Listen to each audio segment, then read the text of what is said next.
महाकाव्य काल के प्रसंगों में भानुमति का नाम बहुत कम मिलता है, लेकिन लोक कथाओं और प्राचीन जनश्रुतियों में वो अपार सौंदर्य, बुद्धि और धैर्य की प्रतिमूर्ति मानी जाती हैं।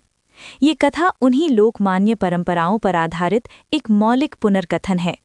भानुमति का जन्म और व्यक्तित्व। कुंभोज राजकन्या भानुमति विदर्भ प्रांत के एक पराक्रमी राजा की पुत्री मानी जाती हैं। बचपन से ही तेजस्विनी, धनुर्विद्या में निपुण और राजनीति में रुचि रखने वाली भानुमति के रूप और गुणों की ख्याति दूर दूर तक फैल चुकी थी।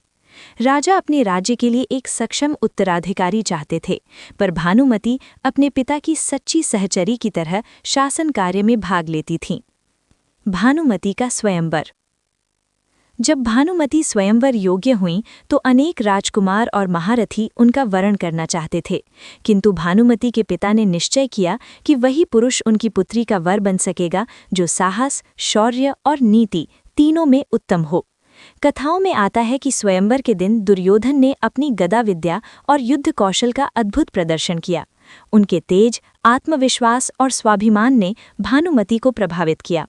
कुछ लोक कथाएं कहती हैं कि दुर्योधन ने युद्ध में अपनी श्रेष्ठता से स्वयंवर जीता।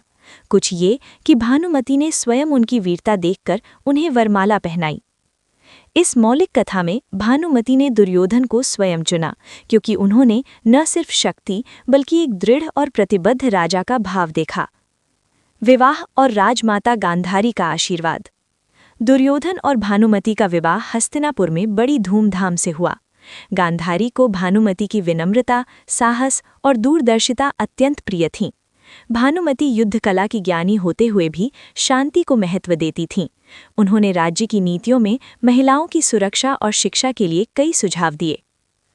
कर्ण और भानुमति, एक सम्मानजनक प्रसंग। लोक कथाओं में भानुमति और कर्ण के बारे में एक अत्यंत प्रसिद्ध परंतु मर्यादापूर्ण प्रसंग आता है। एक दिन भानुमति मोतियों की माला पिरो रही थीं।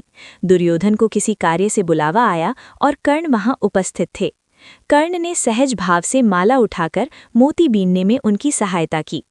उसी समय दुर्योधन लौटे और ये दृश्य देखा, पर दुर्योधन ने न कर्ण पर न भानुमति पर संदेह किया, क्योंकि उसके लिए दोनों ही पूर्ण विश्वास के पात्र थे। ये प्रसंग दुर्योधन, भानुमति और कर्ण तीनों के शुद्ध चरित्र और मित्रता को दर्शाता है।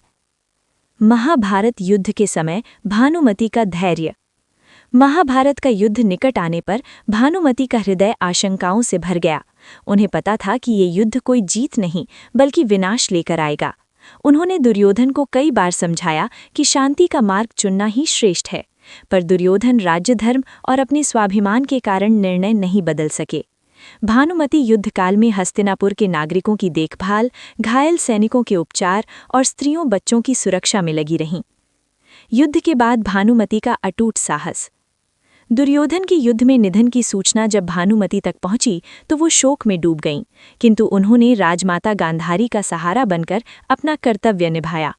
कथाओं के अनुसार उन्होंने अपने जीवन का समय साधना, दान और लोक कल्याण में व्यतीत किया। उनका व्यक्तित्व, समर्पण, मर्यादा और अपराजय साहस, यही उनकी अमर पहचान बन गया। निष्कर्ष।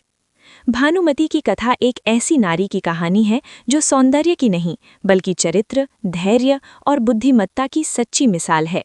वो दुर्योधन की पत्नी अवश्य थीं, लेकिन उनकी पहचान एक स्वतंत्र, दृढ़ और करुणामयी रानी की भी